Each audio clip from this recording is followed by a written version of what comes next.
Mga hayop! Mga baboy! Han? Han, magpapaliwanag ako. All this time, niloloko niyo lang pala ako. Ang bababoy ninyo! Mga walang hiya kayo! Han, nangyari lang naman ang bagay na to dahil inakit ako ng mama mo. Siya nagbibigay ng motibo. Han, please maniwala ka sa akin. Sinungaling, sabihin mo, ikaw ba ang ama ng tinadala niya? Ikaw ba? Anak, hindi ko sinasadya. Yung asawa mo kasi, nilasing ako't pinagsamantalahan. Hanggang sa naging gawain na namin yon kapag wala ka. Dahil sasaktan niya ako kapag hindi ako nagpaubaya. Anak, patawarin mo ko. Talaga ba, Ma? Pareho pa kayo naguhugas kamay ngayon? Malinaw naman na ginusto niyo to. Kitang-kita na nag-e-enjoy kayong dalawa, hindi ba? Hindi ba? Han, huwag ka lalapit. Nanditiri ako sa'yo. Kinasusuklaman ko ang kababuyan ninyo. Taon 2008. Bacolod. Mahigpit na niyakap ni Ivy ang kanyang mama Ellie na mahigit 1 taon na niyang hindi nakakasama. Sa Maynila siya nanirahan ng ilang taon at ngayon ay umuwi na siya sa probinsya kasama ang kanyang asawang si Ryan para lubusin ng makasama ang kanyang mahal na ina. Salamat naman at napagdesisyonan nyo nang dito na manirahan sa atin mga anak. Hindi nyo lang alam kung gaano ko kasaya. Miss na miss ko na po kasi kayo, Ma. Mabuti naman at napapayag mo itong si Ryan, anak. Mahal na mahal ko po ang anak niyo, Ma. Lahat ng magpapasaya sa kanya, talaga namang ibibigay at susuportahan ko. Mabuti naman kung ganon. O siya, sige na't pumasok na tayo sa loob. Nagluto ako ng ginataan na pasayan. Paborito mo yon, hindi ba, Ivy? Oo naman po, Mama. Miss na miss ko na po ang mga luto ninyo. Han, tayo na sa loob. Nauna na sa pagpasok ang mag-ina at inakbayan pa ng ginang ang anak nitong nakahilig sa kanyang balikat. Si Ryan naman ay sumunod na rin sa dalawa. Napapangiti na lamang siya dahil manang-mana ang asawa niyang si Ivy sa nanay nito. Pareho na ngang maganda ang muka, pareho pang maganda ang hubog ng katawan. Maliksi at hindi mahahalatang mahigit 40 anyos na ang kanyang biyanang si Ellie. Mahilig kasi yung mag-ehersisyo at maalaga sa kanyang katawan. Mama, hindi kami magiging pabigat sa inyo. May nakuha na po akong trabaho last week pa. Nung nakausap ko si Mayor, kukunin nila ako bilang isa sa mga disaster response personnel ng ating munisipyo. At si Ryan naman, magtatrabaho din siya sa isang kumpanya sa bayan. Kaibigan din ni Mayor ang may-ari. Disaster response personnel? Anak naman, panlalaki lang ang trabaho na yan. Saka, baka mapahamak ka pa dyan. Mama naman, di ba ilang beses na ako nag-training nun? Kabisado ko na po ang mga kailangan gawin. Isa din sa mga pangarap ko ay yung ganitong trabaho. Mababaw man para sa iba pero gustong-gusto ko po kasi ang makatulong sa mga nasalanta ng mga sakunama. Ay sige, pero palagi ka mag-iingat anak ha? Oo naman po. Kumain na tayo, lumalamig ng pagkain. Hindi mo yata ginagalaw ang niluto mong paborito ni Ivy, Mama Ellie. Health conscious kasi yan si Mama, Han. Umiiwas sa mga mamantikang pagkain. Maalaga sa katawan si Ellie, mapili sa pagkain at palaging nag-e-ehersisyo na mahahalata naman sa magandang hubog ng kanyang pangangatawan. Idagdag na rin ang magandang muka na nagpapanatili sa kanyang alindog. Makalipas ang ilang linggo, nagkaroon ng landslide sa kabilang bayan kung kaya't kaagad na umaksyon si Ivy at ang mga katim nito. Han, mag-iingat ka doon ha. Hindi talaga ako napapanatag dyan sa napili mong trabaho eh. Huwag ka mag-alala, Han. Iingatan ko ang sarili ko. Masaya ako na isa ako sa mga re-responde doon. Magagamit ko na mga natutunan ko sa training namin. Huwag ka mag-alala. Pagdating ko doon, tatawag ako agad. Ginawaran na ng halik ni Ryan ang labi ng asawa saka mahigpit na niyakap.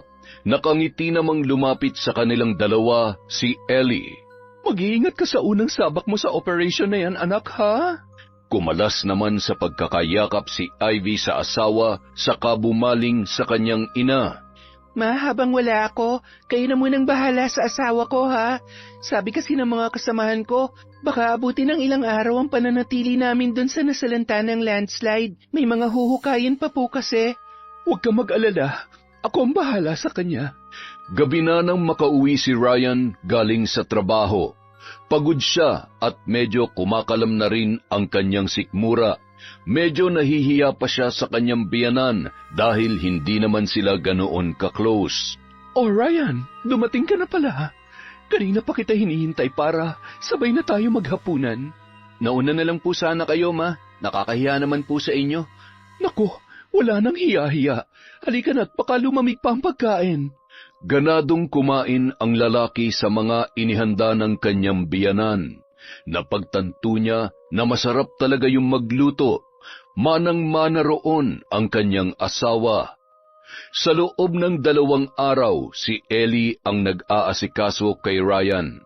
Mula sa pagpaplansya ng mga damit, paglalaba at paghahanda ng pagkain. Salamat, ma, ha? Dahil sa inyo, para na rin akong inaalagaan ng asawa ko. Hindi na ako nahihirapan. Gigising na lang akong maliligo tapos kakain. Tapos pag uwi ko, handa na naman ang pagkain. Halos kayo na po ang gumagawa ng lahat dito. Naku Ryan, wala kang dapat ipagpasalamat. Anak na rin kita kaya obligasyon kong asikasuhin ka. Ay, siya nga pala, tumawag na ba si Ivy sa'yo? Hindi pa nga po eh. Nung nakausap ko siya, sabi niya baka hindi na muna natin siya makontak. Hirap daw po kasi ang signal dun sa lugar na pinuntahan nila. Ganoon ba? Mama Ellie, magpapaalam po sana ako. Mamayang gabi po, dadalo po ako sa birthday nung isa kong kasamahan sa trabaho. Baka mapasarap po ang inuman kaya umaga na po ako makakauwi. Sige lang Ryan, walang problema. Salamat po. Kinahapunan. Nagulat si Ellie nang datnan si Ryan sa loob ng bahay na may kasamang isang lalaki. Kagagaling lang niya sa gym. Akala ko ba may lakad ka ngayon? Sumaglit lang po ako para magbihis. Siya nga pala, ma, si Ruben po. Kasamahan ko po sa trabaho. Magandang hapon po, ma'am. Parang Ryan, hindi mo naman sinabi sa akin na maganda pala ang biyanan mo. Oo naman. Maganda talaga yan si Mama Ellie, pare. Huwag niyo nga akong binobola. Hindi nakakatawa yan. Pasensya na po pero nagsasabi lang po ako ng totoo, ma'am. Napangiti na lamang si Ellie sa sinabing yon ni Ruben. Sanay na siyang makarinig ng ganoong mga komento mula sa iba. At nagagalak din naman ang kanyang puso. Mas lalong nadadagdagan ang kagustuhan niyang magpaganda. Hindi rin nakaligtas sa kanya ang malalagkit na titig ni Ruben. Halatang naakit ito sa kanyang alindog. Ma, alis na po kami. Baka po umagahin ako ng uwi, ha? Sige, mag-iingat kayo. Ryan? Po? Siguraduhin mo lang na birthday talaga yung pupuntahan ninyo, ha? Mama Ellie naman, syempre naman po. Good boy po ito. Alam ni Ivy yun. Ay nako, ma'am. Kapag may ginawang katarantaduhan tong si Ryan, ako na po mismo magsusumbong sa inyo. Uy, sip-sip. Sige na, ma. Alis na po kami. Kumaway pa si Ellie sa dalawa habang papalabas ng gate. Naulinigan niya pa ang pagpapahayag ni Ruben ng paghanga sa kanya sa kaibigan nito. Grabe, ang hot talaga ng biyanan mo, pare. Wala na bang asawa yun? Matagal ng byuda si Mama Ellie, pare. Napapailing na lang siya dahil mukhang interesado sa kanya si Ruben. Bagay na hindi niya nagustuhan. Saglit na nagmuni-muni si Ellie nang mag-ring ang kanyang cellphone na Nokia 1100 ang model. Hello? Ivy? Anak? Ma, pauwi na po ako. Ngayon lang nagka-signal ang cellphone ko kaya ngayon lang po ako nakatawag. Hindi ko po makontak si Ryan, ma. Naiwang naka-charge ni Ryan ang cellphone niya dito sa bahay, anak. Kaalis lamang niya. Umalis siya? Saan daw po pupunta? Birthday daw kasi ng kasama niya sa trabaho. Ano anak, uuwi ka na ba? Ako na lang ang susundo sa'yo dyan sa munisipyo. Sige ma, hihintayin ko na lang po kayo. Gamit ang sariling motorsiklo, pinuntahan ni Ellie si Ivy sa munisipyo ng bayan. Malayo pa lang, natatanaw niya na itong nakaupo sa isang mahabang upuan, kausap ang isa sa mga kasamahan nito. Nang mapansin siya ni Ivy, kaagad din namang tumayo ang anak at nag-ayos ng mga gamit.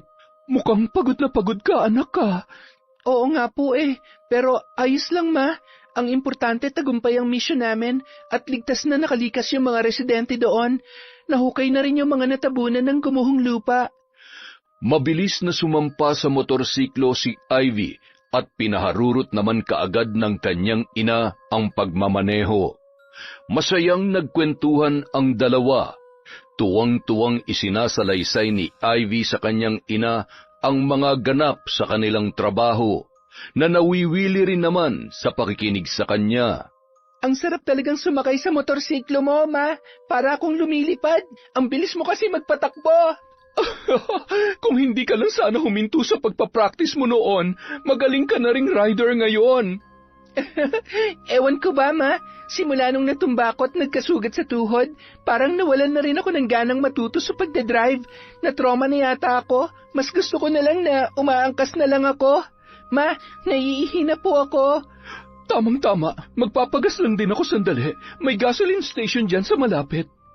Nang makalabas na si Ivy mula sa loob ng CR ng gasoline station, hinanap ng kanyang mga mata ang kanyang ina. Nakita niyang nakatayo yon malapit sa motor at siya ay hinihintay. Napangiti naman si Ivy habang nakatingin doon. Kakikitaan talaga ang mama niya ng kagandahan. Hindi bumabagay ang edad nito sa hubog ng kanyang pangangatawan. Lagi rin itong napagkakamalang kapatid niya dahil magkamukha sila. Sexy yun kung manamit na laging nakaluwa ang cleavage at laging nakasuot ng leggings. Bilang anak nito, hindi niya kinakahiya ang style ng kanyang ina. Bagkus ay proud na proud pa siya. Nang makita siya nito, ay nagmamadali nang lumapit sa kanya si Ellie. Ang hot mo, ma. Nakita mo yung mata ng mga gasoline boys? Parang luluwa na sa kakatitig dyan sa ano nyo? Saan, anak? Sa harapan ng leggings nyo. Hayaan mo silang maglaway. Libre tingin, bawal ang hawak. Baka mapanis, ganun.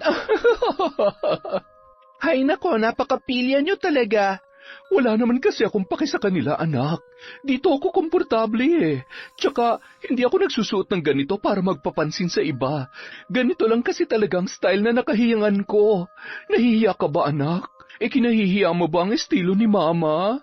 Nako, hindi po, ma. Proud na proud nga po ako sa inyo Kahit lamang na lamang kayo sa akin sa kaseksihan. Mama ko kaya kayo at mahal na mahal ko kayo. Salamat, anak. Mahal na mahal din kita mula ulo hanggang paa, pati buhok hanggang kuko. Mama naman Sa pagdating nila sa bahay, inasikaso ni Ellie si Ivy. Ipinaghanda niya yon ng pagkain.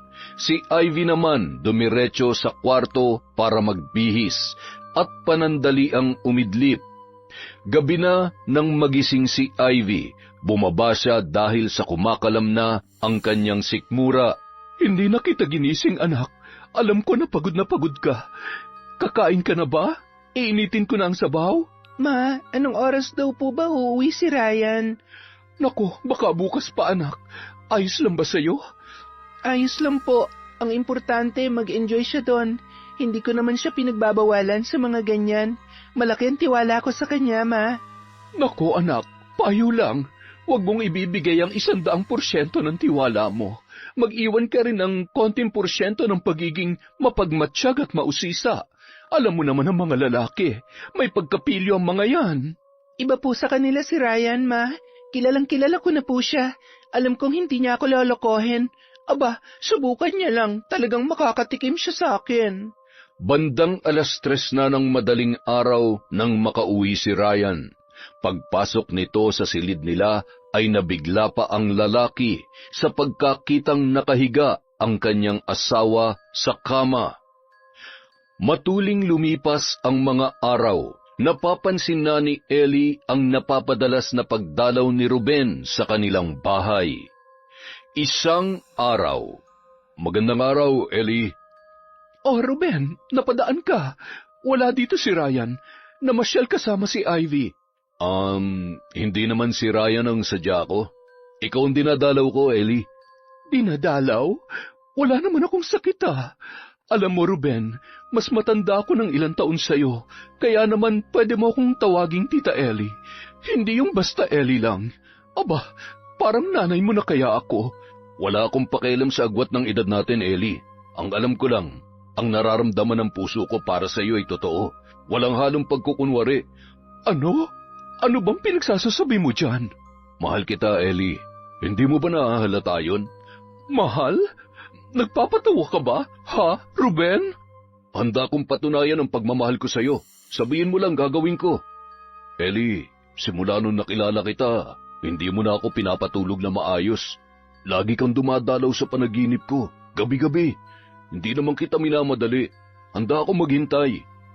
Ruben, pasensya ka na Pero wala na akong panahon sa mga ganyan. Ine-enjoy ko na lang ang buhay ko. Ibaling mo na lang yung kahibangan mo sa iba, dun sa mas bata sa akin, sa mga kaedad mo. Makakaalis ka na, Ruben. Marami pa akong gagawin. Aalis ako, Ellie. Pero hindi ito nangangahulugang ititigil ko ng pagmamahal ko sa'yo. Handa ako maghintay kahit gaano pa katagal. Ang paglalahad ni Ruben ng kanyang damdamin kay Ellie ay hindi naging madali para sa kanya. Alam niya kung ano ang isasagot nito, pero handa siyang patunayan ang kanyang hangarin sa babae. Paring Ruben, ano yung nabalitaan kung nagtapat ka raw kay Mama? Pare, ngayon na ako tinamaan ng ganito. Iba kasi ang dating ni Ellie. Tulungan mo naman ako, pareyo. Pasensya ka na, pre. Gustuin ko man tulungan ka, pero mababasted ka lang uli. Sabi kasi ni Mama Ellie, hindi niya kailangan ng lalaki sa buhay niya. Ano ba kasi nakita mo sa biyanan ko? Bulag lang ang lalaking hindi mapapansin ang kagandahan niya, pare. Gabi-gabi ko siyang pinagpapantasyahan. Alam mo ba yun? Ibang dating niya sa akin eh. Ano na lang kaya kung mahahawakan ko mismo ang katawan niya habang walang saplot? Buwang ka pala eh. Akala ko ba mahal mo? Mamanyakin mo lang pala. Ano ka ba? Kasama rin yun siyempre. Huwag mo sabihin ni minsan hindi sumagi sa isip mo mahawakan ang balakang niya at ang tambok ng kanyang puwet. Grabe, nakakatululaway pare. Ulul, gago ka talaga. Pare, alam naman natin ang mga kagaguhan nating dalawa. Hindi ko na itatago ang kamanyakan ko. Shh, pwede ba pare? Good boy ako dito. Good boy din naman ako Good boy tayong dalawa sa harap ng iba. Gago, wag kang maingay. Sekreto malupit yun. Kitams, umamin ka rin. Isang araw na walang pasok si Ryan sa trabaho. Maaga siyang nagising para asikasuhin ang asawa. Siya na rin ang naghatid kay Ivy sa kanyang pinagtatrabahuhan. Pag-uwi, naisipan niyang magsibak ng kahoy para pagpawisan. Naghubad siya ng t-shirt matapos iayos ang mga sisibaking panggatong. Nag-unat-unat pa siya sandali bago sinimulan ang naisipang gawain. Pansin ni Ryan ang pares ng mga matang nakatitig sa kanya. Alam niyang kanina pa siya sinusundan ng tingin ni Ellie na tila ba namamangha sa kanyang kakisigan. Napangiti na lamang ang lalaki nang sulyapan niyang muli ang kanyang biyanan, na bigla na lamang ibinaling sa ibang bagay ang tingin. Mukhang kursunada ako ng biyanan kong to Parang may pinapahiwatig yung mga titig niya. Makalipas ang ilang sandali, nakita niyang lumabas si Ellie sa kanilang gate. Base sa suot nito, mukhang magja-jogging ang babae. Nasa kalagitnaan na siya ng pagsisibak nang bumalik ang kanyang biyanan. Ma, akala ko ba magja-jogging kayo? Oo nga sana Kaso, ewan ko ba, bigla na lamang ako nahilo. Ayos lang ba kayo, Ma? Ma? Biglang natumba si Ellie na kaagad namang nilapitan ni Ryan. Nahimatay ang babae. Nataranta naman si Ryan at hindi niya alam kung ano ang kanyang dapat gawin, kaya minabuti na lamang niyang buhatin yon at ipinasok sa loob ng bahay. Ma? Mama Ellie! Ha? Anong nangyari? Nahimatay po yata kayo saglit. Nahihilo pa rin ako. Pakikuha mo naman ako ng tubig, oh. Tumalima naman si Ryan sa utos ng biyanan. Pagbalik niya ay inisang lagok ng babae ang tubig na nasa basong ibinigay niya. Maayos na po bang pakiramdam nyo? Magpapahinga lang ako dun sa kwarto ko. Mawawala rin tong pagkahilo ko. Sobra na yata kayo sa pagdadayet. Baka gutom lang po yan. Aalalayan ko na po kayo. Baka matumba po kayo. At dahan-dahan nang inalalayan ni Brian ang kanyang biyanan hanggang sa paghiga nito sa kama. Kaagad na pumikit ang mga mata ng babae habang patihayang dumagan ang katawan sa malambot na higaan. Bahagya pa yung tumagilid kaya nalantad ang umbok ng dibdib nito na napakaputi.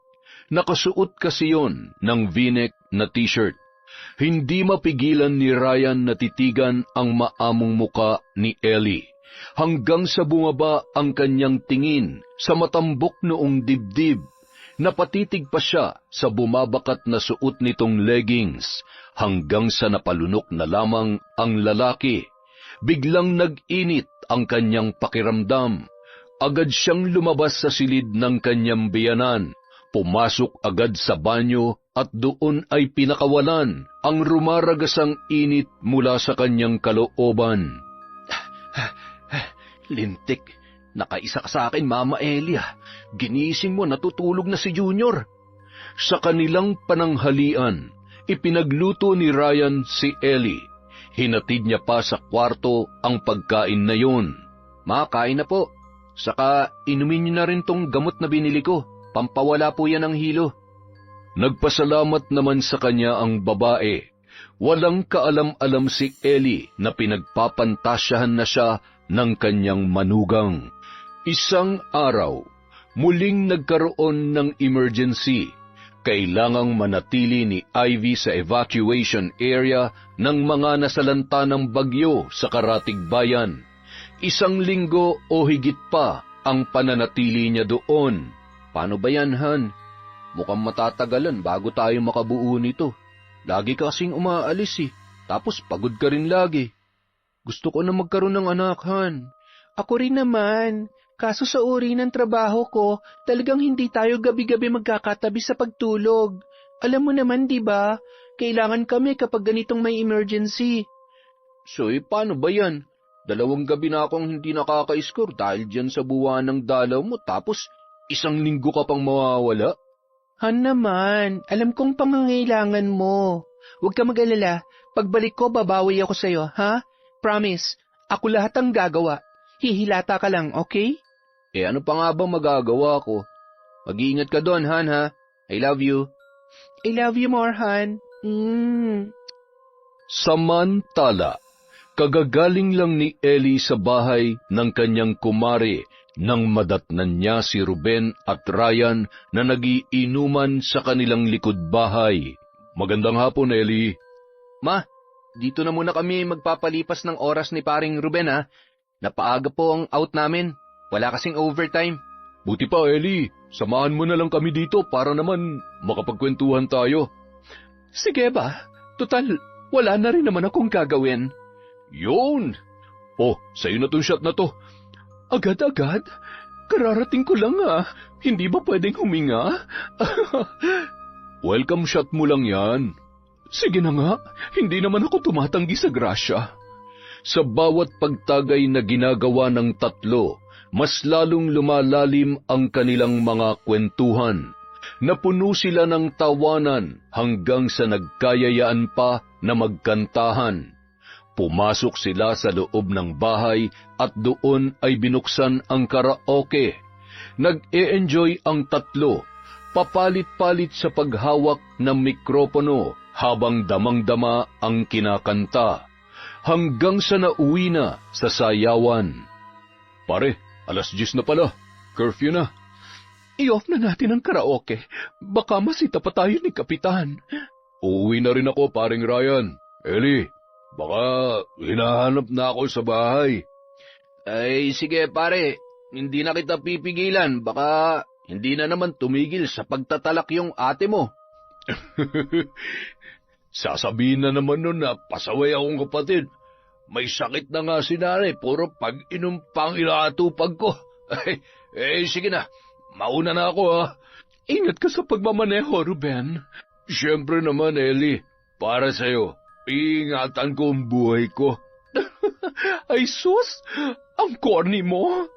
Lakad na pre, baka mabatukan ka pa ni Mama Ellie. Nang makaalis na si Ruben, pumasok na ang dalawa sa loob ng bahay. Matutulog ka na ba, Ryan? Kayo ba? Matutulog na po ba kayo? Hindi pa ako inaantok eh. At saka may mga beer pang hindi nabubuksan. Palagay ko, nauuhaw pa ako. Aba, magkakasundo tayo dyan ma. Ituloy na natin ang inuman. Panay ang kwentuhan ng dalawa hanggang sa makaubos na sila ng tig-3 pang bote. Wait lamang, Ryan. Naiihi lang ako. Sige lang ma. Makakapaghintay naman ang baso. Paggewang-gewang na nagtungo sa CR si Ellie. Hilong-hilo na siya dulot ng tama ng alak. Makatapos na makaraos ay bumalik na siya sa sala. Kapansin-pansin na rin ang pagkaduling ni Ryan. Ngingisi-ngisi pang naglalakad papalapit si Ellie, ngunit bigla siyang natisod, dahilan upang matumba siya sa nakaupong si Ryan. Sakto namang sumadsad ang kanyang muka sa pagkalalaki nito, at naramdaman niya ang paggalaw noon. Naku, pasensya ka na, Ryan. Hindi ko na makontrol ang galaw ko. Akmang tatayo na sana siya nang dumukwang si Ryan at mabilis siyang hinawakan nito ng mahigpit. Nang una ay tila pumalagpas si Ellie, ngunit kalaunan ay unti-unti na rin siyang bumigay, hanggang sa tinangay na sila ng kanilang mga nag-aalab na damdamin, patungo sa mundong sila lamang dalawa ang tao, kapwa uhaw at nananabik sa katawan ng isa't isa. Ilang beses na naganap ang mainit na tagpo sa pagitan nilang dalawa ng gabing yun. Wala silang pakialam sa paligid. Ang tanging nanaig lamang sa kanila ay ang kagustuhang makaraos ng paulit-ulit. Ibang klase yung performance mo, ma. Ang lupit mo. Simula kasi nung mamatay ang asawa ko, ngayon lang ulit ako nakatikim ng lalaki. Kapwa hinihingal habang nakangiti, magkayakap pa sila hanggang sa dalawin na sila ng antok. Ang salang yon ang tanging saksi sa mga kaganapan ng gabing yun.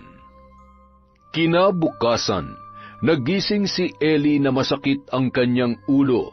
Sa pagmulat niya ng kanyang mga mata ay napagtanto niyan nakahubad pala siya. Kaagad siyang napabalikwas ng bangon at nang makita niya si Ryan na natutulog sa tabi niya na walang saplot, tila siya ay nahimasmasan. Ryan! Gising! Ryan! Ryan, ano ba? Ano ba? Inaantok pa ako. Gumising ka! Mag-usap tayo, Ryan! Malitong ginawa natin. Paano na ang anak ko?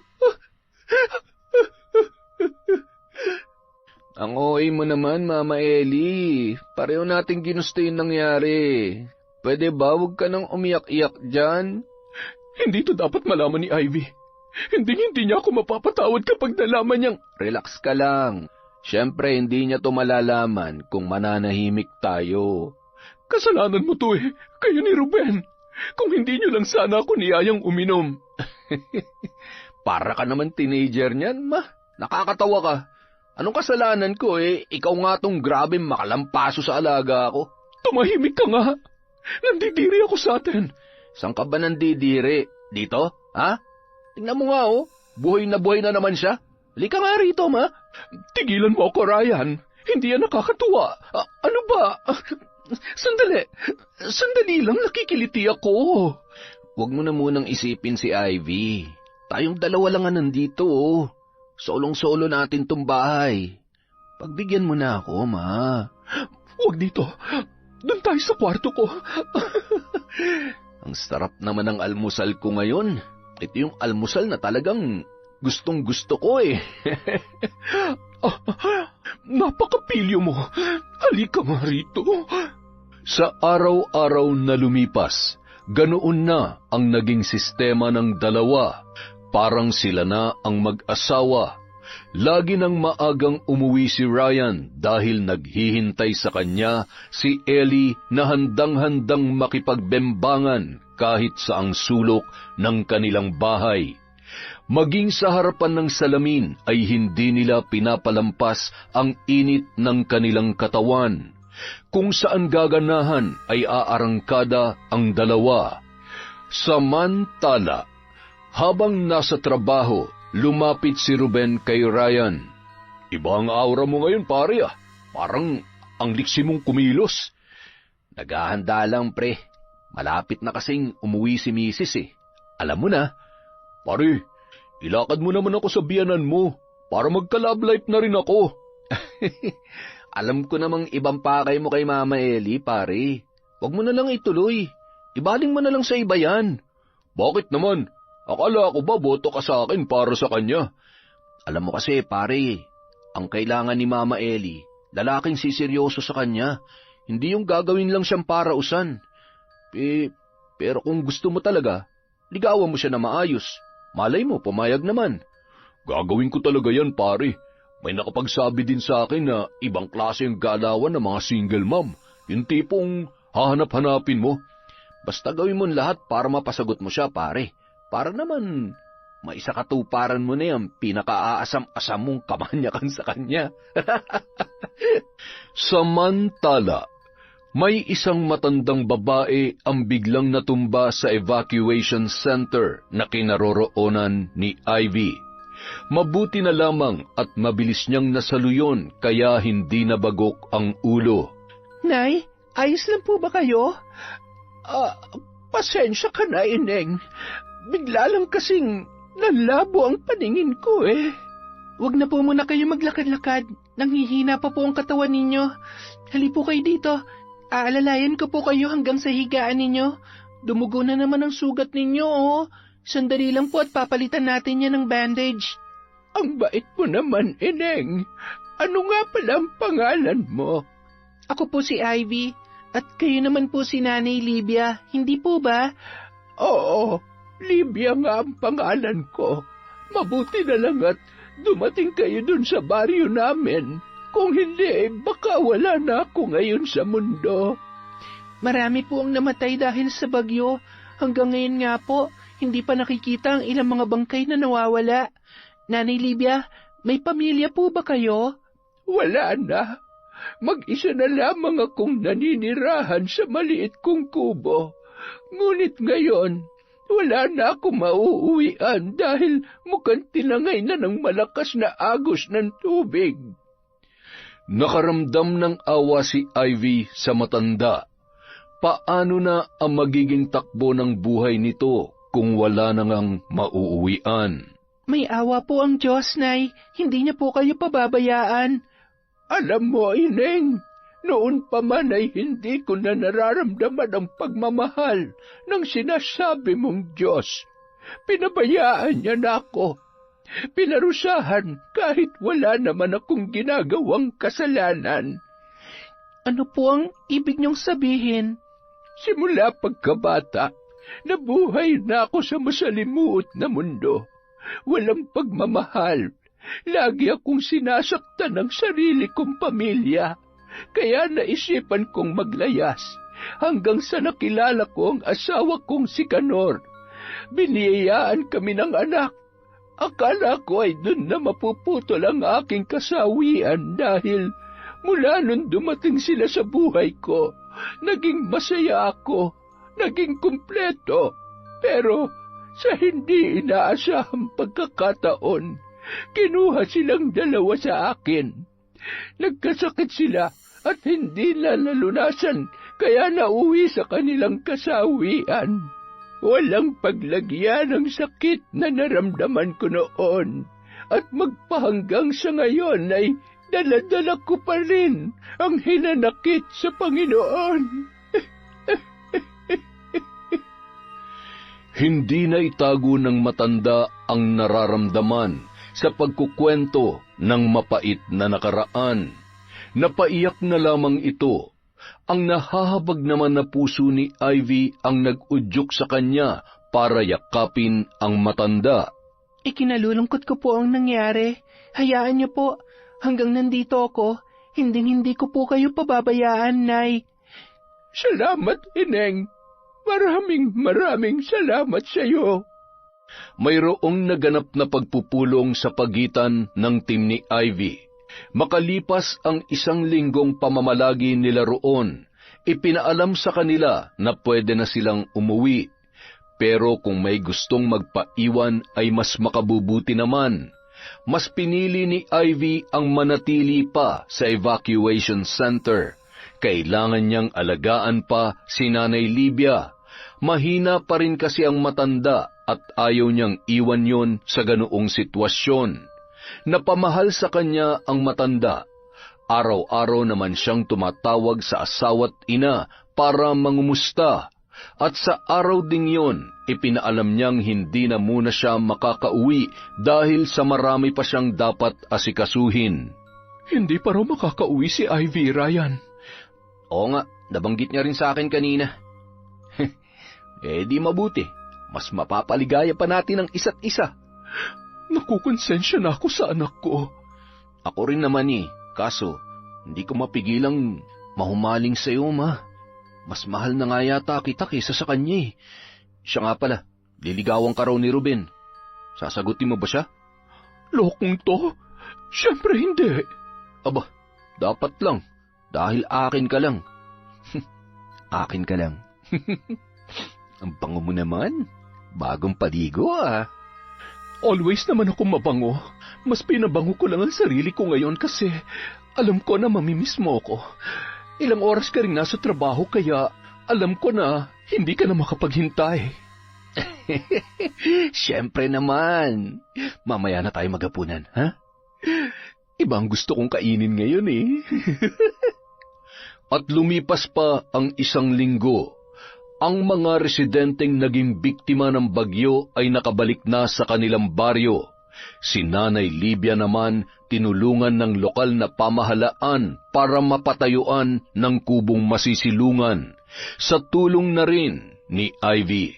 Nanay Libya, ngayong maayos na po ang kalagayan ninyo at may masisilungan na rin kayo, wala na akong alalahanin pa. Mapapanatag na akong uuwi sa aking pamilya. Maraming salamat, Ivy. Sana hindi mo ako makalimutan. Pagkatatandaan mong laging bukas itong aking munting kubo para sa'yo. Huwag po kayo mag-alala, dadalaw-dalawin ko po kayo kapag nagkaroon ng oras at hindi masyadong busy sa trabaho. Isasama ko rin po ang asawa ko para makilala ninyo. Mukhang miss mo na ang asawa mo. Napapansin kong palaging siya na lamang ang bukang bibig mo nitong mga nakaraang araw. Sobra po. Unang beses kasi naming nagkalayo ng ganito katagal. Gustong-gusto na magkaanak ni Ryan kaso hindi pa rin kami nabibiyayaan, Nay. Hindi pa siguro ito ang tamang panahon, Iha. Siguro nga po. Naku, paano ba yan, Nay? Magpapaalam na po ako. Mukhang ako na lang ang hinihintay ng mga kasamahan ko. Mag-iingat po kayo palagi. Ingatan yung kalusugan nyo, Nay Libya, ha? Paalam po. Paalam, Ivy. Huwag mong kalimutang dumalaw. Mag-iingat ka. Masayang kumaway si Ivy sa matanda habang tumatakbo papunta sa naghihintay na sasakyan. Sabik na rin siyang makita ang asawa at ang inang 2 linggo niyang hindi nakasama. Pagdating niya sa bahay, napansin niya kaagad ang closeness ng dalawa. madalas na nagtatawanan at tila kampanteng-kampante na sa isa't isa. Masaya naman siya dahil lubusan ng nagkasundo ang kanyang asawa at ina. Dati kasi, alanganin ang mama niya kay Ryan dahil baka raw lolokohin lang siya nito. Pero ngayon, nararamdaman niyang lubos na ang tiwala ng kanyang ina sa kanyang asawa. Han, tikman mo to. Ako nagluto niyan. Nagpaturo ako kay Mama Ellie para may maihanda akong masarap na pagkain pagdating mo dito. Nag-abala ka pa, Han. Salamat ha. Alam mo anak, nung wala ka, maraming naikwento si Ryan tungkol sa inyo dun sa Maynila. Yun ang naging bonding namin, ang magkwentuhan tungkol sa mga naging karanasan ninyo. Sobrang namiss ka namin, anak. Namiss ko rin naman po kayo, Ma. Kaso nga lang, hindi ako pwedeng basta umuwi eh. May inasikaso kasi akong matanda doon na hindi ko maiwan-iwan. Mabuti na lang at maayos ng kalagayan niya ngayon. Mabuti naman kung ganon. Ay, sige na, kain na anak, para makapagpahinga ka na. Pagkatapos kumain, nauna nang umakyat si Ivy sa kwarto nilang mag-asawa dahil si Ryan na ang nagboluntaryong maghuhugas ng pinggan. Ma, pakiabot nga po nung lagayan ng sabon para dito sa mga pinggan. Iniabot naman yon ni Ellie sa paraan na may pagdadabog. O bakit nagdadabog kayo, Ma? Hindi ako nagdadabog. Anong hindi kitang-kita naman. Ano bang problema? Naiinis lamang ako. Ngayong nandito na ulit siya, magiging malamig na naman ang mga gabi ko. Asus, nagtatampo pala tong minamahal kong Mama Ellie. Huwag ka mag-alala. Dadalaw-dalawin naman kita. Huwag ka lang maglak ng pinto. Ayos ba? Pangako yan, ha? Oo naman. Ako pa ba? Makalipas ang 2 buwan, natataranta si Ellie na kinausap si Ryan habang wala si Ivy. Ryan, buntis ako. Ano nang gagawin natin? Ano? Sigurado ka ba dyan, ha? Oo naman. Kilalang-kilala ko ang sarili ko at alam ko kung paano ako maglihi. Ilang ulit na rin akong kumuha ng pregnancy test. Positive, Ryan. Positive. Ellie naman, bakit hindi ka nag-iingat? Malaking gulo to pag nalaman ni Ivy ang pagdadalang tao mo. Ano na lang ang idadahilan mo, ha? Tiyak magtatanong siya kung sinong ama niyan. Gago ka? Ako pa ngayon ang sinisisi mo. Tayong dalawang gumawa nito. Tayo nga pero hindi ko sinabi magpabuntis ka. Ipalaglag mo yan. Ayoko magkasira kami ni Ivy. Malalagay tayo sa malaking kahihiyan nito. Sira ulo ka pala eh. Gagawin mo pa ako mamamatay tao? Hindi. Ayokong ipalaglag ang magiging anak ko. Ewan ko sa'yo. Gawin mo kung anong gusto mong gawin. Basta wag lang malalantad ang mga nangyari sa atin. Naintindihan mo? Oo, alam ko. Hindi ako tanga. Ako nang mag-iisip ng paraan para makalusot sa kanya. Napatda na lamang silang dalawa nang biglang magbukas ang pinto ng sala at iniluwa noon si Ivy. Ryan, Ma, ano nangyari sa inyo? Ba't parang nakakita kayo ng multo? Ha? Wala, anak. Kanina ka pa ba dyan, Han? Hindi naman. Kalalabas ko lang. Ang weird nyo naman. Pareho kayong namumutla. Nagulat lamang kami. Ano kasi, anak nag-uusap kami ni Ryan tungkol dun sa napanood naming horror movie. Dun sa part na sobrang nakakatakot.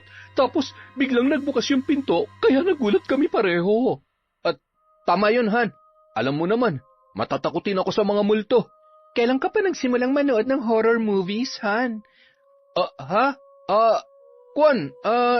Si Mama Ellie kasi mahilig manood, kaya nung wala ka, nakinood na rin ako. Naging libangan na namin yun. Oo nga, tama.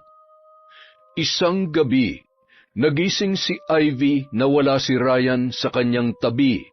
Hinanap niya ang asawa sa loob ng kanilang banyo, ngunit wala rin yun doon.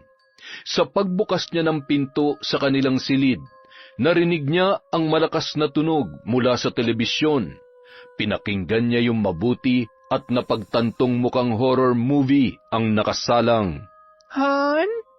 Wala siyang narinig na tugon mula dito, kaya hinanap niya yun sa sala, ngunit wala rin siyang nakitang tao doon. Nasaan kaya ang lalaking yon? Bigla siyang napalingon sa kwarto ng kanyang mama nang marinig ang pagkalampag. Sa pag-aalala na baka kung ano ang nangyari sa kanyang ina, ay kaagad niyang tinungo ang loob noon. Ma? Ma, ano nangyayari dyan? Ma? Makalipas ang ilang segundo, nagbukas ang pinto ng silid ni Ellie. Iniluwa noon ang asawa niyang si Ryan, nakahubad ng pang-itaas na damit at magulo ang buhok. Pawisan din ang lalaki. Han, anong ginagawa mo sa kwarto ni Mama? May ahas na nakapasok doon, Han. Sinubukan kong hulihin at patayin. Kaso nawala na lang bigla nung pumasok sa sulok eh. Hinahanap ko nga eh. Pasensya ka na anak. Sobrang natakot kasi ako sa ahas. Kaya nagpatulong ako kay Ryan. Ganun ba? Nako, Ma, kailangan na siguro nating mag-general cleaning dito sa bahay. Marami na ring damo na matataas sa labas. Baka pinamumugaran na nga yun ng ahas. Tara na, Han. Akyat na tayo. Pero baka nandyan pa yung ahas, Han. Baka matuklaw si Mama. Wala na yun. Nasisiguro kung wala na siya sa loob. Sige, Ma. Akyat na kami ni Ivy, ha? Sige. Pakipatay na lamang yung TV, mga anak. Bago tumalikod si Ryan kay Ellie, kumindat pa ito sa babae. Kinikilig naman ng umiti si Ellie saka sinara ang pinto ng kanyang kwarto. Samantala, isang umaga, nagtataka si Ivy sa ikinikilos ng kanyang ina. Nagtatakip ito ng ilong habang nagluluto ng agahan. Panay rin ang diin nito sa sikmura. Ma, ayos ka lang ba? Oo naman, anak. Po. Napatakbo naman kaagad si Ellie sa lababo para sumuka. Ngunit laway lamang ang lumabas mula sa kanya. Masama bang pakiramdam mo, Ma? Hindi naman anak. Baka may nakain lamang ako kaya sumama ang tiyan ko. Nga pala, ano tong niluluto nyo? Ang bango Adobong baboy yan anak. Kaso hindi ko gusto yung amoy pero gusto kong kumain yan. Hindi ba ayaw na ayaw nyo sa mga mamantikang pagkain? Pati nga sa rice, hinay-hinay lamang kayo. Bakit parang nag-iba yata yung mga gusto nyo, Ma? Ha? Tumatanda na ako, anak. Kaya naisip kong tikman ang mga putahing nagpapatakam sa karamihan. Oo, tama, yun nga. Ma? Buntis ka ba? Namilog ang mga mata ni Ellie nang tanungin siya ng kanyang anak. Nakakunot pa ang noo nito na tila ba naniniguro sa kanyang isasagot. Sorry, anak.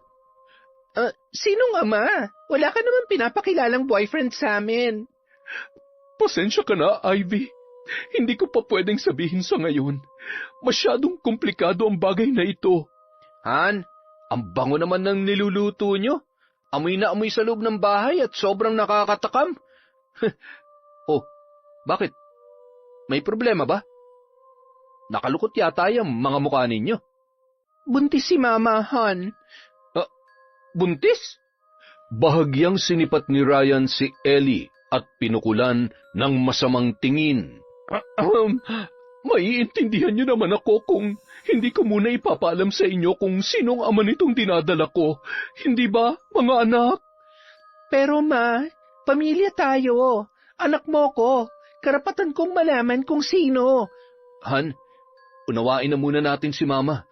Baka lang hindi pa siya talaga handa. Hindi handa? Baka naman hindi siya kayang panagutan ng lalaking nakabuntis sa kanya, kaya naglilihim siya sa atin. Ma, magsabi ka lang, hindi naman kita itatakwil. Ano man ang desisyon niya, igalang na lang muna natin, Han. Isa pa, kung hindi man siya panagutan ng lalaki, andito naman tayo para sa kanya, at saka para sa bata. Hindi na lamang umimik si Ivy. Kahit hindi niya gusto ang nangyari sa ina, sinubukan niyang unawain yon. Kahit galit siya, ay pinilit niyang pakalmahin ang kanyang sarili. May operasyon ng team namin bukas. Baka sa susunod na araw pang uwi ko. Sana naman, pagbalik ko, magsabi ka na sa akin, Ma. Ipakilala mo na sa akin kung sino man ang taong yon. Kung ano man ang bumabagabag sa'yo, ipagsawalang bahala mo na lang. Ang gusto ko lang naman ay, ang mapubuti ka, Ma. Kinabukasan, hindi mapakali si Ivy pagdating niya sa kanyang area. Hindi niya maipaliwanag ang nararamdaman. Naroong parang lalagnatin siya at binabayo ng kaba. Ivy, mukhang wala ka sa mood ah. Mabuti pa, huwag ka na lang munang sumama sa operation natin ngayon. Magpahinga ka na muna sa inyo. Baka kung ano pang mangyari sa iyo dun kapag ka tumuloy ka. Kaya ko naman, sir. Kaso parang may pumipigil sa akin eh. Kaya nga umuwi ka na muna sa inyo. Mas mabuti na yung safe ka, kasamang pamilya mo. Maraming salamat po, sir. Bandang tanghali na nang makauwi si Ivy sa kanila. Tahimik ang buong paligid. Ngunit nakasisiguro siya na hindi pumasok sa trabaho ang asawa niya dahil nasa parking pa ang motorsiklo nito. Ang bumabayong kaba sa dibdib ni Ivy ay naroon pa rin, at sa puntong yon, pakiramdam niya ay mas lalong lumalakas ang pagkabog noon. Dahan-dahan siyang pumasok sa loob ng bahay. Pinakiramdaman niya ang buong paligid. Saglit siyang napahinto sa paglalakad nang may mahagip ang kanyang tenga na mga ungol na nagmumula sa silid ng kanyang ina. Biglang napakunot ang noo ng babae. Malakas ang kutob niya na naroroon ang lalaki ng kanyang ina, kaya dahan-dahan siyang lumapit sa pintuan at idinikit ang kanyang tenga. Hindi nga siya nagkakamali. Base sa mga ungol na naririnig niya ay may ginagawang kahalayan ang Mama Ellie niya sa loob ng kwarto. Ngayon malalaman ko na kung sinong lalaki mo, Mama. Hindi mo na ito may tatago sa akin. Malakas ang loob niyang pinihit ang seradura ng pintuan. Nais niyang makita kung sino ang lalaki na kinahuhumalingan ng kanyang ina. Subalit tila binuhusan siya ng malamig na tubig nang tumambad sa kanyang harapan ang asawa at ang kanyang ina na hubot-hubad habang naglalaro ng apoy sa ibabaw ng kama. Mga hayop!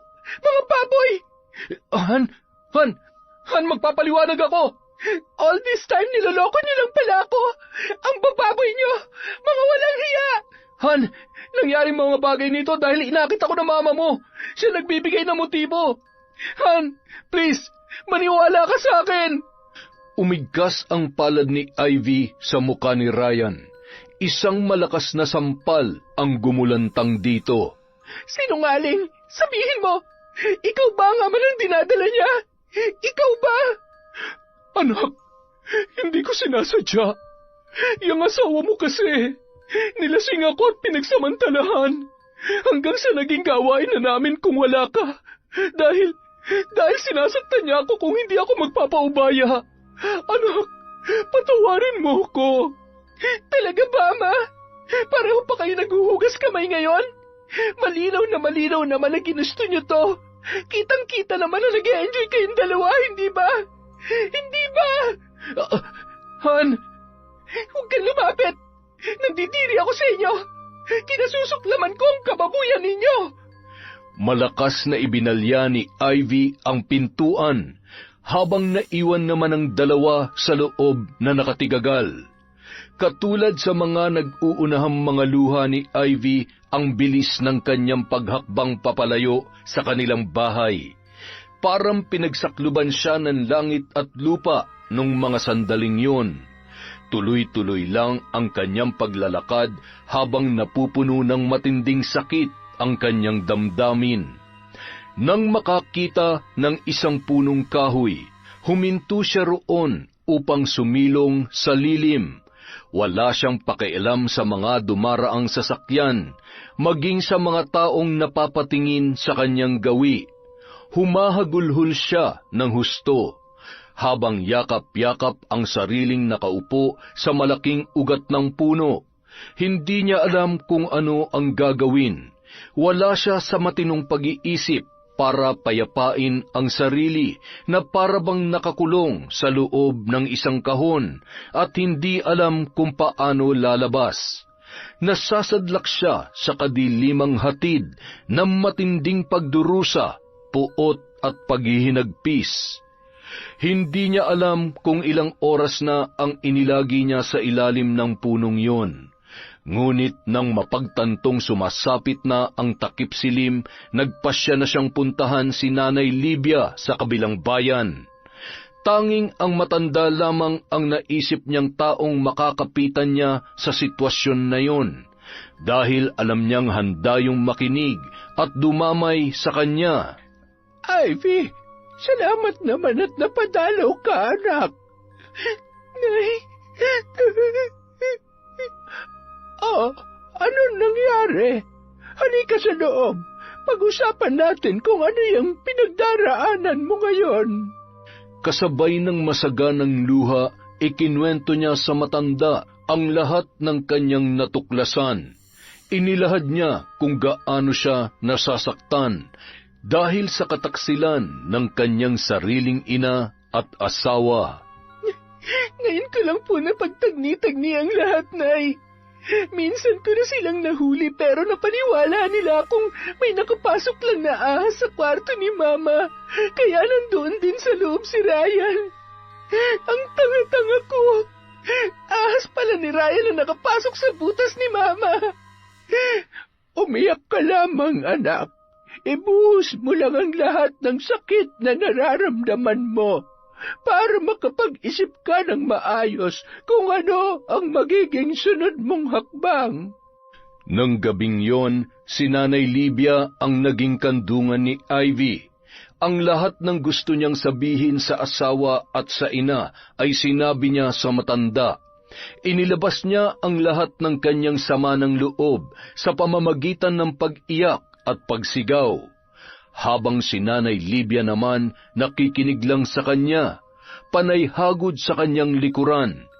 Umiyak lang siya ng umiyak hanggang sa ang kanyang mga mata ay kusa ng napagod at kalaunay pumikit para matulog. Paggising niya kinabukasan, namumugto ang kanyang mga mata. Wala siyang ganang kumilos, nanatili lamang siyang nakahiga habang nakatitig sa kisame. Ivy, anak, kumain ka na. Makakasama sa kalusugan mong malipasan ng gutom. 9:00 na ng umaga, wala pang laman yan tiyan mo. Hindi po ako nagugutom, Nay. Wala na akong ganang kumain. Nawalan na ako ng gana sa lahat ng bagay. Ay, sige. Pero kapag nakaramdam ka ng gutom, may magsabi ka lamang, ha? Nanay Libia, ano kaya ang magandang gawin para makaganti ako sa kanila? Makakaya mo bang pasakitan ng dalawang yon?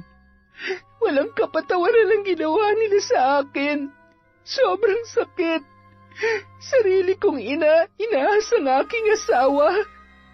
Ang lalaking pinagkakatiwalaan ng husto, minahal. Siya rin palang wawasak sa aking pagkatao.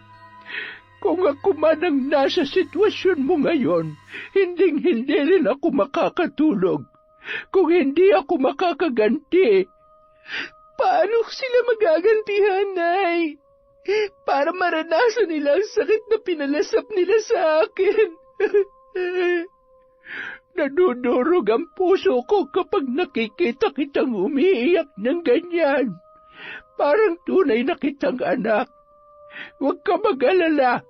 Gagawa ako ng paraan para maranasan nila ng doble ang mga paghihirap mo.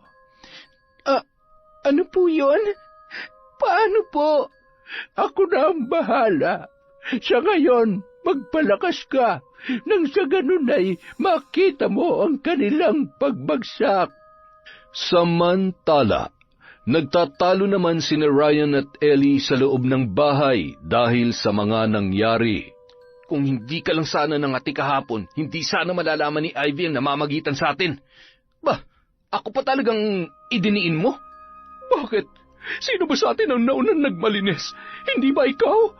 Kasalanan mo ton lahat. Kung sinunod mo na lang sana ang sinabi kong ipalaglag ang batang niyan, di sana hindi nalaman ni Ivy na buntis ka. Ang bobo mo kasi. Ganon. Ako pa ang bobo. Hoy, kung gumamit ka lang sana ng kondom, wala sanang batang mabubuo dito sa sinapupunan ko. Hoy, Ellie, huwag mong ipasa sa akin ang katangahan mo. Baka nakakalimutan mong parausan lang kita. Mas mahal kong asawa ko kaysa sayo. Anong sinabi mo? Bingi ka ba? Ang sabi ko, parausan lang kita. Hindi kita mahal. Naintindihan mo? Isang malakas na sampal ang dumapo sa pisngi ni Ryan. Nanginginig sa galit si Ellie dahil sa mga sinabi nito.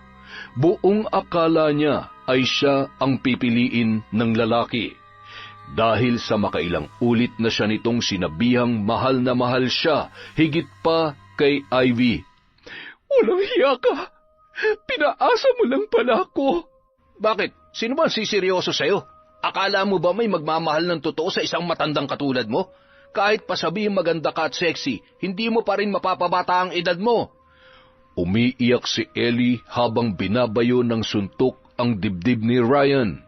Pilit naman siyang tinutulak ng lalaki, ngunit hindi siya nagpapatinag.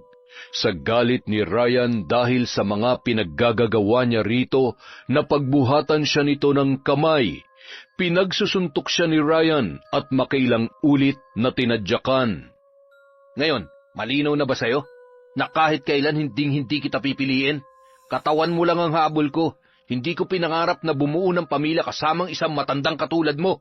Ambisyosa.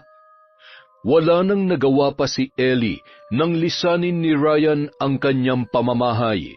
Humagulhol na lamang siya sa isang sulok dahil sa natamong sakit dulot ng pambubugbog nito.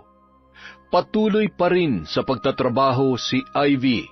Mahigit 1 linggo na rin ang lumipas mula nung malaman niya ang katotohanan.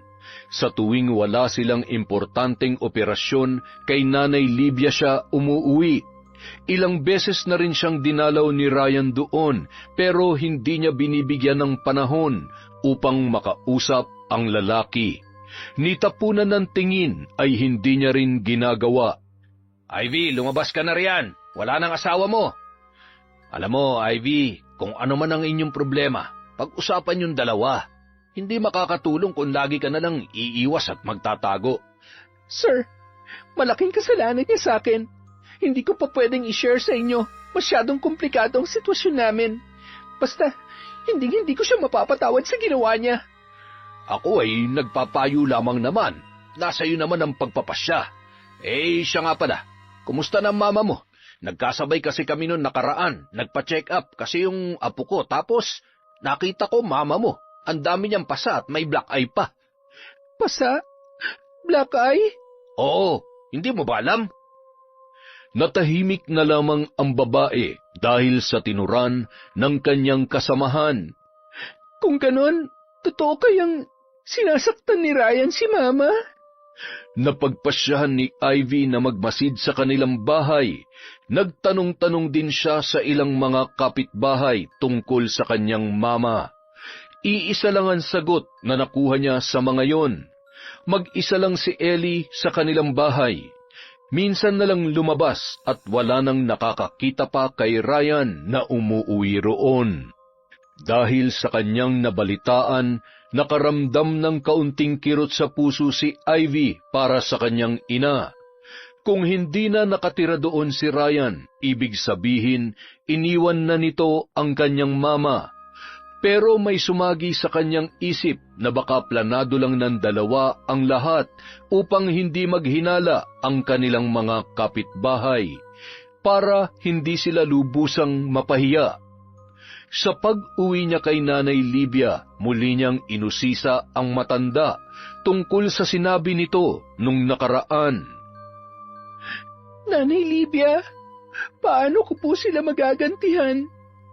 Buo na pa ang pasya mong maghiganti sa kanila, anak. Opo. Ano po bang paraan ang alam ninyo? May kaalaman ako tungkol sa pambabarang. Pinakatatago-tago ko yung lihim. Pero dahil sa malaki ang utang na loob ko sa iyo, handa akong gumawa ng ritual para pasakitan ng mga taong nanakit sa iyong damdamin. Barang, hindi po ba isa yung uri ng lihim na karunungang itim? Mambabarang po kayo, Nanay Livia? Oo, anak. Gusto mo bang patikimin ko sila ng hagupit ng aking kaalaman? Magsabi ka lamang.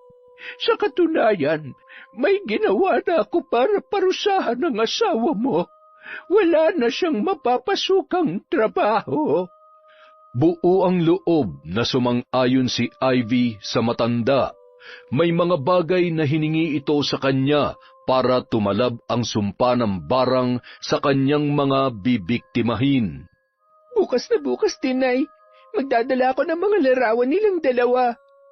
Gabi nang hinanda ni Nanay Livia ang 2 larawang ibinigay sa kanya ni Ivy.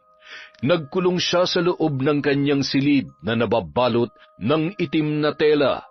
Ang kadiliman doon ay tinatanglawan ng mga ilaw mula sa nakasinding mga kandila.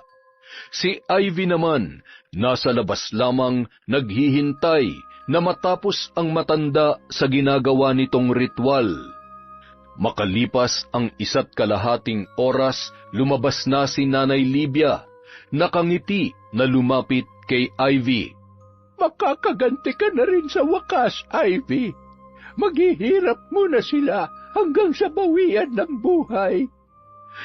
Babawian ng buhay? Sobra naman po yata yun, Nay. Ha? Ay, teka. Ano ba ang gusto mong parusa? Baka pwedeng pahirapan nyo na lang po muna. Ay, hayaan mo.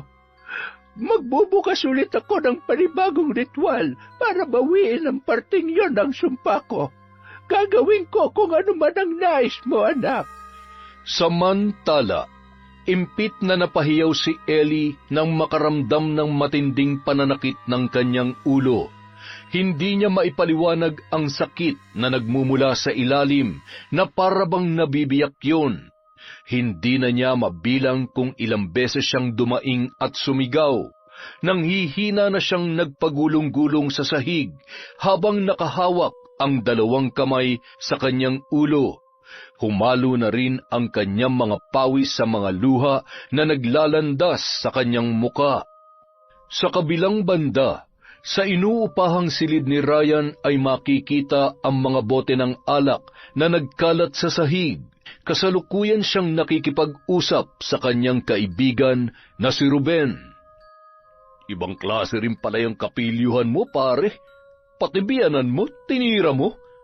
Alam mo, pare, ikaw na nga nagsabi na nakakaakit siya, hindi ba? Saka, sinunod ko lang naman ang init ng katawan ko. Pero, ayoko makulong sa kanya, pre. Mas pipiliin ko pa rin ang bata kong asawa. Dahil kahit hindi na ako magtrabaho, alam kong mabubuhay niya ako. Siyempre, malakas pa siya at bata pa. Tsaka madiskarte yun.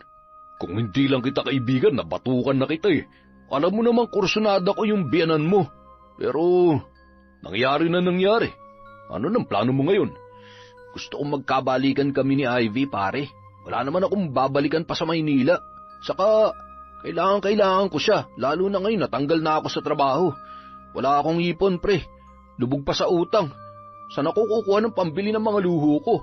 Ikaw kasi, kasalanan mo naman talagang lahat kung bakit nangyayari to sa'yo. Natanggal ka sa trabaho dahil baka nalaman na ni Mayor na ginagago mo si Ivy. Balita ako, pinagalaw na niyang lahat ng mga koneksyon niya para hindi ka na makuha sa trabaho. Kaya nga kailangan ko makausap si Ivy. Kailangan magkaayos kami. Ari. Oh, ano nangyayari sa'yo, paring Ryan? Bakit may lumalabas na putik dyan sa bibig mo?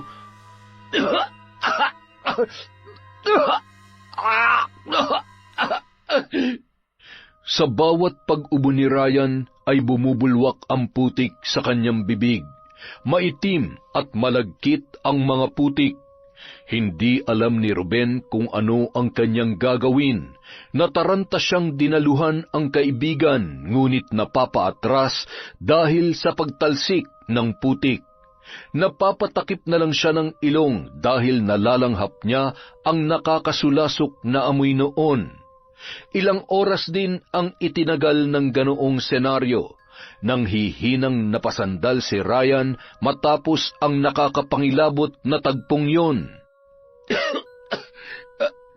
Kakaiba yung nangyayari sa akin, pre. Anong klaseng sakit kaya to? Pare, ngayon lang ako nakakita ng taong sumuka ng putik. Nakakapangilabot. Alam mo, pre, uuwi na muna ako, ha? Magpahinga ka na lang dito. Bukas na lang natin ituloy tong inuman. Pare, huwag mo naman akong iwan. Nalalabo ang paningin ko. Nahihirapan din akong huminga. Hindi na sumagot pa si Ruben. Narinig na lang ni Ryan ang pagkalampag ng pintuan kung saan lumabas ang kanyang kaibigan.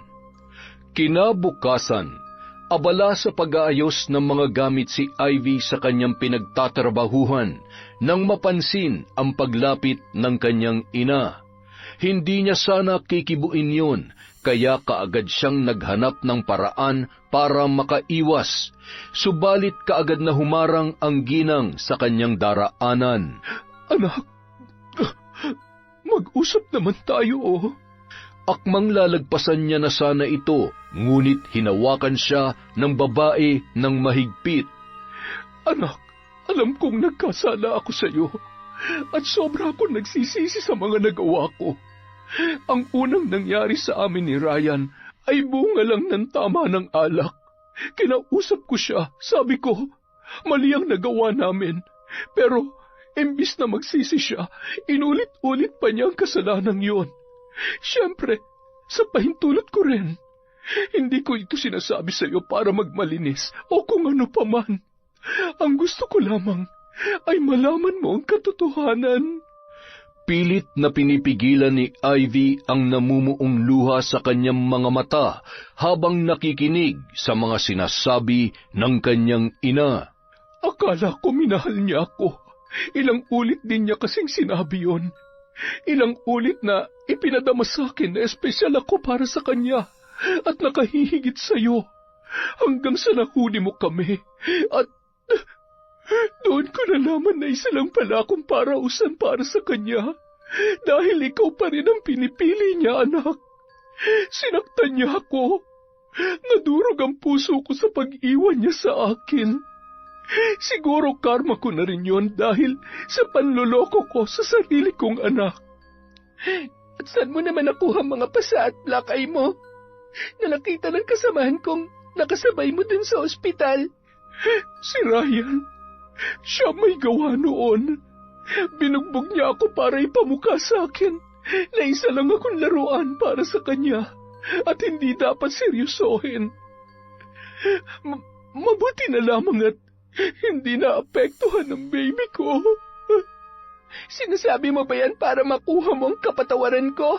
O sinasabi mo lang yan para magmukha kang kaawa-awa sa paningin ko? Anak, hindi kita pinipilit na maniwala sa akin. Sinasabi ko lamang ang totoo. Alam kong galit ka pa rin at hindi pa naghihilom ang sugat dyan sa puso mo.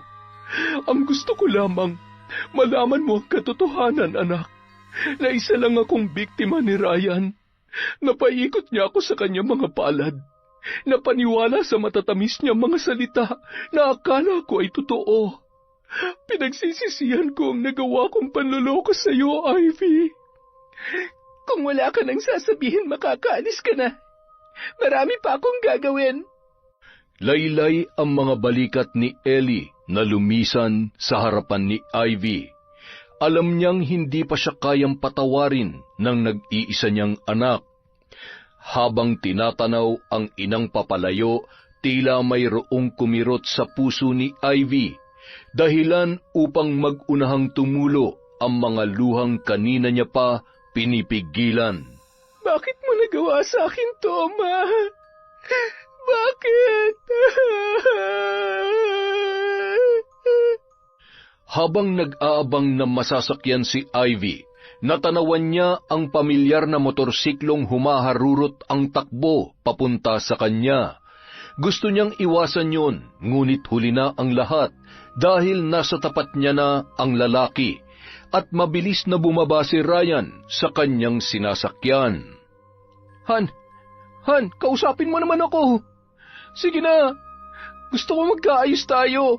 Magkaayos? Pagkatapos ng kababuyan mo, ang kapal naman ng pagmumukha mo, Ryan. Nagawa mo akong lokohin sa sarili naming pamamahay at ang pinakamasakit pa, sarili kong inang kasama mo sa pagtataksil sa akin. Sa palagay mo ba magkakaayos pa tayo? Kailangan mo maniwala sa akin, Han. Kailangan kita ngayon. Baon na ako sa utang. Wala na akong trabaho. Ano na lang ang gagawin ko? Di ba kayo naman na nagmamahalan ni Mama? Doon ka humingi ng tulong sa kanya. Ikaw ang mahal ko, Han. Natukso lamang ako sa mama mo dahil wala ka nung nangangailangan ako ng init sa malamig na gabi. Han, please, maniwala ka naman sa akin. Mahal mo ako? Naririnig mo ba yung sinasabi mo? Kung mahal mo ako, bakit mo ako niloko? Bakit nagawa mo akong saktan? Na halos madurog na ang buong pagkatao ko. Wala akong pakialam kung natukso ka sa kahit na anong dahilan. Ang punto dito, nagtaksil ka. Manloloko, sinungaling. Ano ba, Ivy? Bakit hindi mo maintindihan na kailangan kita ngayon? Sa totoo lang, pinakasalan lang naman kita dahil maganda ka eh. Trophy kita sa harap ng mga barkada ko. Wala naman talaga akong nararamdaman para sa iyo eh. Ang totoong habol ko ay ang lupang pagmamay-ari mo na nakasanla naman pala sa bangko. Wala ka naman talagang kwente. Hindi mo nga ako mabigyan ng anak. Eh di lumabas din ang totoo. Pinakita mo din ang tunay na kulay mo. Pareho kayo ng nanay mong walang kwenta. Magsama kayong dalawa. Mabilis na sumakay si Ryan sa motorsiklo at pinaharurot yun papalayo sa kanya. Naiwan naman si Ivy na punong-puno ng galit at nababalot ng pait. Habang nakasakay sa jeep, isang babae ang kumalabit sa kanya. Mawalang galang na. Ikaw yung asawa ni Ryan, hindi ba? Ha? Bakit po? Dati niya akong kasamaan sa trabaho. Alam mo, hindi ko na sana to sasabihin kaso babae rin ako eh. Nasasaktan ako para sa'yo. Ano pong ibig niyong sabihin? Bantayan mo yung asawa mo. Mahilig kasing makipagharutan sa mga chicks yan.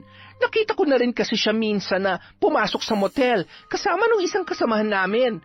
Mukhang mahilig siya sa sexy at magaganda. Hindi alam ni Ivy kung ano ang isasagot niya sa babae.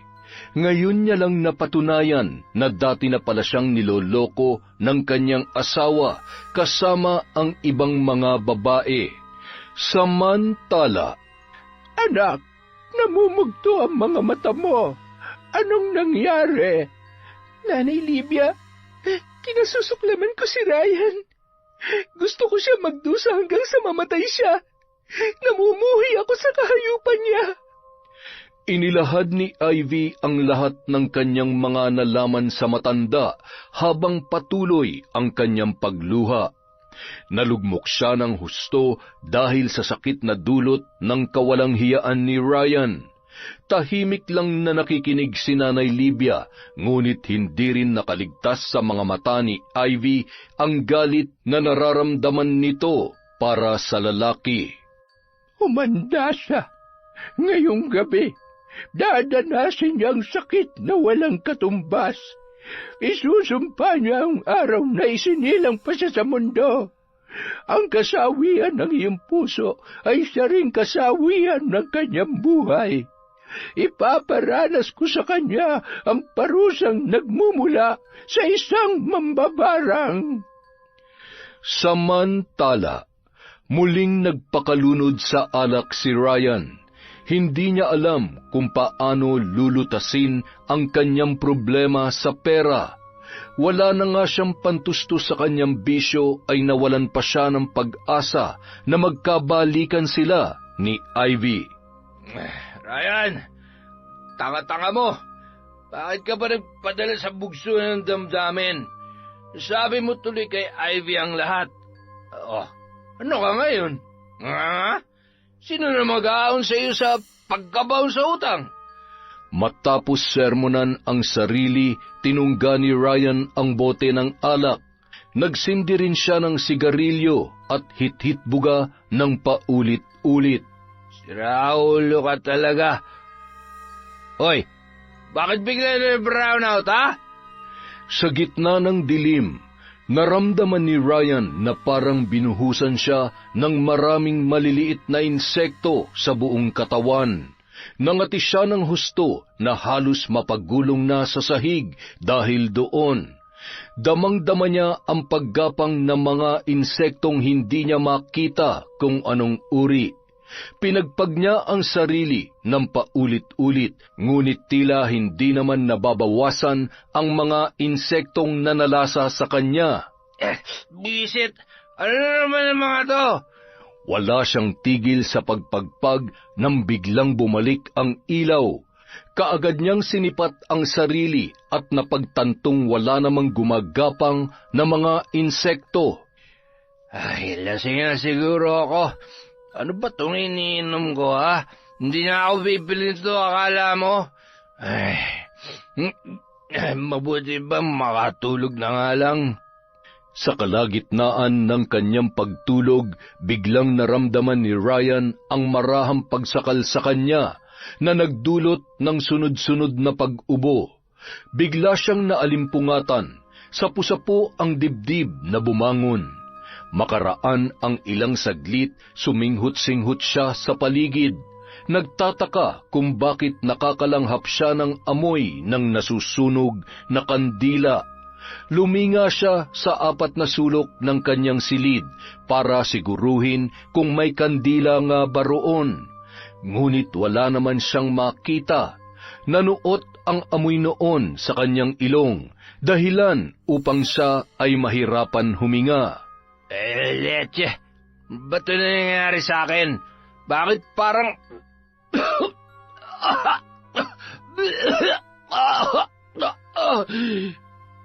Bigla siyang nakaramdam ng malamig na hangin na tila nanunuot sa kalalim-laliman ng kanyang balat. Sa sobrang lamig noon, nanginig na ang buo niyang katawan. Putek, tinatarangkasi yata ako, ah. Kapag minamalas ka nga naman, oo. Akmang ihahakbang na sana ni Ryan ang kanyang mga paa nang muli na namang sumalakay ang matinding pangangati sa kanyang katawan. At sa pagkakataong yun, sinabayan pa ng pamamantal ang kanyang balat. Hindi magkamayaw sa pangangati ang lalaki, hanggang sa bigla na naman siyang inubo. Bumulwak ang masaganang dugo mula sa kanyang bibig na nagpasindak sa kanya. Namilog ang kanyang mga mata dahil sa hindi makapaniwala sa mga nangyayari. Walang tigil ang pagsuka niya ng dugo, kasabay ng walang humpay na pangangati. Sa isang iglap lamang, biglang natigil ang pangangating yon, gayon din ang pagsuka niya ng dugo. Subalit sumalakay naman ang matinding kirot sa kanyang lalamunan. Parang may bumara doon na kahit paglunok ng laway ay hindi niya magawa. Pinilit niyang ilabas kung anuman ang nasa loob ng kanyang lalamunan.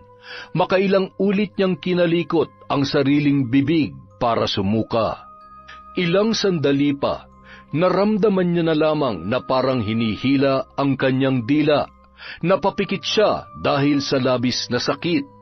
Hindi niya alam kung ano ang nangyayari sa kanya. Ang alam niya lamang ay tila persadong hinihila ang kanyang dila papalabas ng kanyang bunganga. Nagulat na lamang siya nang yun ay maputol. Nakita niya pa ang pagkalaglag nito sa sahig. Pumulandit ang masaganang dugo na pumuno sa kanyang bunganga. Ilang sandali pa, bigla na lamang nanikip ang kanyang dibdib. Nasapo niya yun at mahigpit na hinawakan.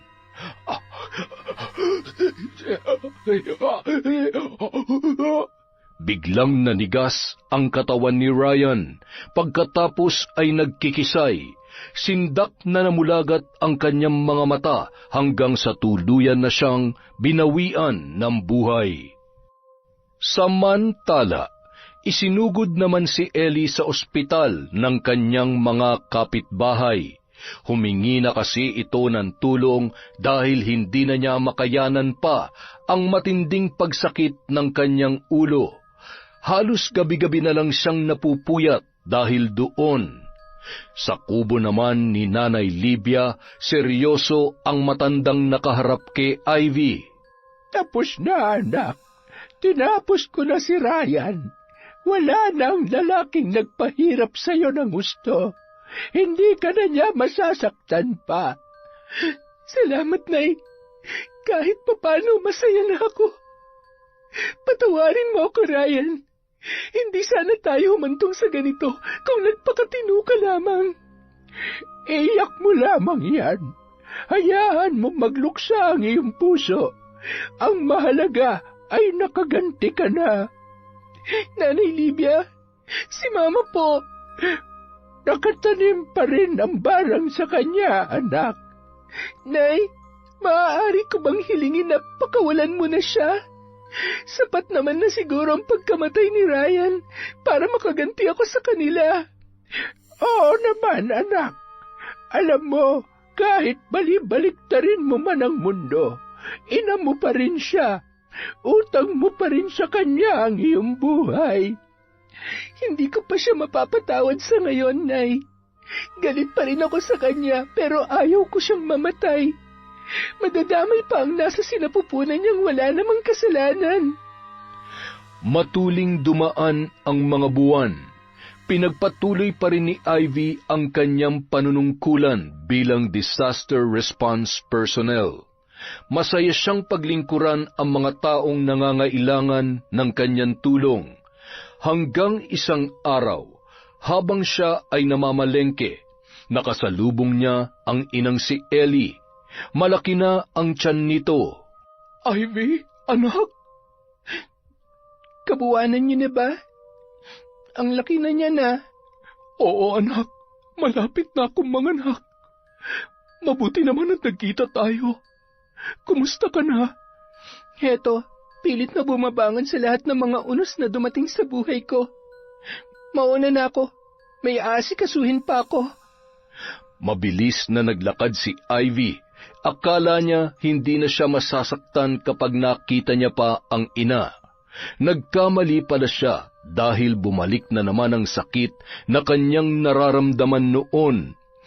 Anak, sandali lamang. Hinabol ni Ellie ang kanyang anak para sana humingi ng tawad, pero nakita niya ang paparating na truck sa direksyon ni Ivy. Mukhang hindi yun napansin ni Ivy dahil parang naglalakad ito na wala sa sarili. Ivy, anak! Malakas na itinulak ni Ellie ang babae papunta sa gilid ng daan, subalit siya naman ang nabangga ng sasakyan. Masyadong mabilis ang mga pangyayari. Nakita na lamang ni Ivy ang inang duguan na nakahandusay sa kalsada. Ma! Pagdating sa ospital, naghihingalong humingi ng tawad si Ellie sa kanyang anak. Anak, sana'y mapatawad mo si Mama, ha? Mahal na mahal kita, Ivy. Anak ko. Saka na tayo mag-usap paglabas mo ng operating room, ma. Hihintayin kita. Magpakatatag ka para sa akin at para sa baby. Ilang oras din ang hinintay ni Ivy bago nakausap ang doktor na nagsagawa ng operasyon sa kanyang ina.